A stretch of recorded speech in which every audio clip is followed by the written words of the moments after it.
తెలియవలసి ఉంది చాలా. సో అది యాక్సిడెంటా లేకపోతే మర్డరా అనేది మనం ఇంకా ఇన్వెస్టిగేట్ చేయలేదు. డాక్టర్స్కి అయితే చెప్తాం ఇన్వెస్టిగేట్ చేయమనే విషయంలో. అయితే ఒక విషయం ఏంటంటే నేను ఎందుకు వచ్చాను అని అంటే చాలామంది మాట్లాడుతున్నారు జస్టిస్ కావాలని. నిజంగా అన్యాయం జరిగితే జస్టిస్ కావాలి. ప్రభు కూడా ఒక అన్యాయంగా జస్టిస్ ఉన్నప్పుడు వాయిస్ రేస్ చేయమని నన్ను అడిగారు సార్. అందుకని మీ సిలువను ఎత్తుకుని వెంబడించడం అంటే ఉద్దేశం అది. ఆయన జస్టిస్ కోసం నిలబడినప్పుడు ఆయన్ని సిలువేశారు. జస్టిస్ కోసం నిలబడినప్పుడు తన కజిన్ జాన్ ది బ్యాప్టిస్ట్ని కూడా తలనరికేశారు. జస్టిస్ కోసం నిలబడిన సార్ ప్రతిసారి ఒక ఓచుకోత జరుగుతుంది. సో అదే జరిగితే కాస్త ఖచ్చితంగా ఏమవుతుందంటే మేము జస్టిస్ కోసం నిలబడుతున్నాము. కానీ ఇక్కడ కూర్చున్న క్రిస్టియన్ కమ్యూనిటీకి చెప్పాల్సింది ఏంటంటే చాలామందికి ప్రవీణ్ పగడాల గారు ఏం చేస్తున్నారో తెలియదు. సో కేవలం మీకు ఆయన డిబేటర్గా తెలుసు, ఒక పాస్టర్గా మాత్రమే తెలుసు. ఎందుకంటే ఆయన ఆంధ్రప్రదేశ్లో మీరు చూసిన మినిస్ట్రీ కేవలం 20%. 80% మినిస్ట్రీ నేను చూశాను, ఎందుకంటే కలిసి ట్రావెల్ చేశాను. సో నార్త్లో ఆయన ఏం చేస్తున్నాడు, యూఎస్లో ఏం చేస్తున్నాడు, హైదరాబాద్లో ఏం చేస్తున్నాడో నాకే తెలుసు. సో ఆయనకి 2 సాఫ్ట్వేర్ కంపెనీస్ ఉన్నాయి, అంటే హైదరాబాద్లో ఒకటి యూఎస్లో.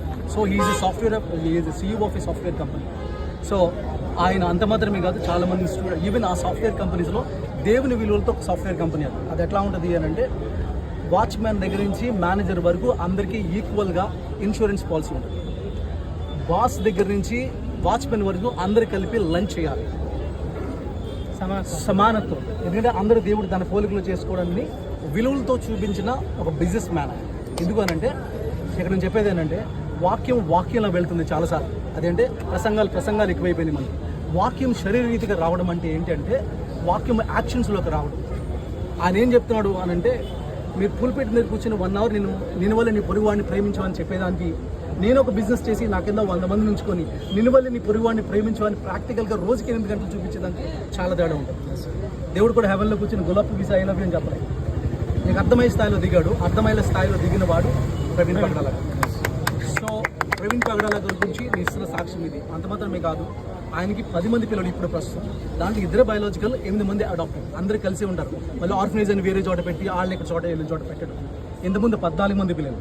సో ఒక పిల్లలు ఒక స్థాయికి వచ్చి వాళ్ళని మెచ్యూర్ చేసిన తర్వాత వాళ్ళు ఏం చేస్తారంటే వాళ్ళు మళ్ళీ ఫ్యామిలీస్ దగ్గర పంపించేస్తారు, మళ్ళీ కొత్త మందిని తీసుకుంటారు. అంత మాత్రమే కాదు, ఈవెన్ నార్త్లో కొన్ని విలేజెస్లో మీకు పవర్ లేని వాళ్ళ ఏరియాలో ఆయన సోలార్ లైట్లు వేయించాడు. ఈవెన్ మీకు తెలుసు పాండమిక్ టైంలో అంటే కోవిడ్ టైంలో మనకి ఒక పాస్టర్ గారి పేరు చెప్పదలుచుకోలేదు కానీ ఒక పాపులర్ ఒక సెలబ్రిటీ పాస్టర్గా ఉన్న ఆయన 4 కార్లు వేసి 4 బస్సులు వేసి కేసీఆర్ని పిలిచి పెద్ద అడౌట్ చేశాడు. కానీ అదే టైంలో ఈయన 18 బస్సులు వేశాడు. బట్ నోబడీ నోస్ హియర్, ఎవరికి తెలియదు. ఎందుకంటే నేను చెప్పేవారు, ఎందుకంటే నేను ఉన్నాను కాబట్టి. ఎప్పుడు గొప్పలు చెప్పుకోడు, ఇలా చేశాను చెప్పుకోడు. ప్రతి ఇండివిజువల్ కాల్ చేస్తాను, అది మాత్రం పక్కన పెడితే. నేను ఫర్ ఎగ్జాంపుల్ ఈ బ్రదర్ ఇంటికి వచ్చాడు అనుకోండి, పిలిచారనుకోండి, వచ్చిన తర్వాత వీళ్ళ అమ్మగారికో నాన్నగారు లేదా తాతయ్యకి బాగాలేదు, వాళ్ళ పేరు నోట్ చేసుకుని మళ్ళీ రాజమండ్రి విజిట్ వచ్చేటో పని కట్టుకుని వచ్చి వాళ్ళని విజిట్ చేసి వెళ్తారు. అలాగా వీక్లీ వన్స్ ఒక టైం పెట్టుకుంటాడు, ఒక డేట్ పెట్టుకొని ఆ డేట్లో ఓన్లీ ఓల్డ్ పీపుల్ని తిరిగి వాళ్ళని పరామర్శించి వాళ్ళకి అవసరతలు ఉంటాయి కదా, వాళ్ళకి డిజైర్స్ ఉంటాయి. బాబు నాకు పలానా చోటకి వెళ్ళాలంటే ఈయన కావాలని చర్చ్ మానేసి వేరే పాస్టర్ గారు చెప్పి వీళ్ళని తీసుకుని వాళ్ళకి ఇష్టమైన చర్చ తీసుకుంటారు. ఇలాంటివి అనేకమంది ప్రవీణ్ పగడాల గారు చేసి ఉన్నాయి.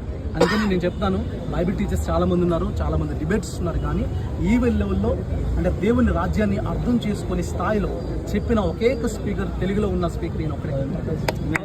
సో మనకి ఇదేంటంటే నేను ఒకటి చెప్తాను, క్రిస్టియన్స్ అందరికీ చెప్పేదంటే ఒకటి గుర్తుపెట్టుకోండి, అదేంటంటే this is a God's judgement on the human kind. అందుకంటే వాక్యాన్ని సరైన రీతిలో అర్థం చేసుకుని ప్రజెంట్ చేసే స్పీకర్స్తో రోజుకి తక్కువ అవుతున్నారు. పిట్ట కథలు చెప్పే స్పీకర్లు ఎక్కువైపోతూ ఉన్నారు. ఈవెన్ డిబేట్స్ చేసిన వాళ్ళు కూడా గ్రేస్ లేదు. దేవునికి వాక్యం చెప్తుంది, do this with gentleness and meekness. సాత్వికంతో సమాధానం చెప్పడానికి ఎలా సిద్ధంగా, సాత్వికంతో ఎప్పుడు చిరునవ్వు వేసుకొని చేసే ఒకేక డిబేటర్ ఎవరన్నా అంటే ఈయనతో ఎంతమంది ఉన్నా చాలామంది డిబేట్స్ మధ్యన క్లాష్ వచ్చినా ఈయనే కలిపారు. కాబట్టి నేను చెప్తున్నా, ఇవన్నీ ఎందుకు చెప్తున్నానంటే ప్రవీణ్ పగడాల గారు ఏం చేశారు అనేది మీ అందరికి చాలామంది క్రిస్టియన్స్కి తెలియదు. అందుకని ఇవన్నీ చెప్పడానికి ఇది ఒక ప్లాట్ఫామ్గా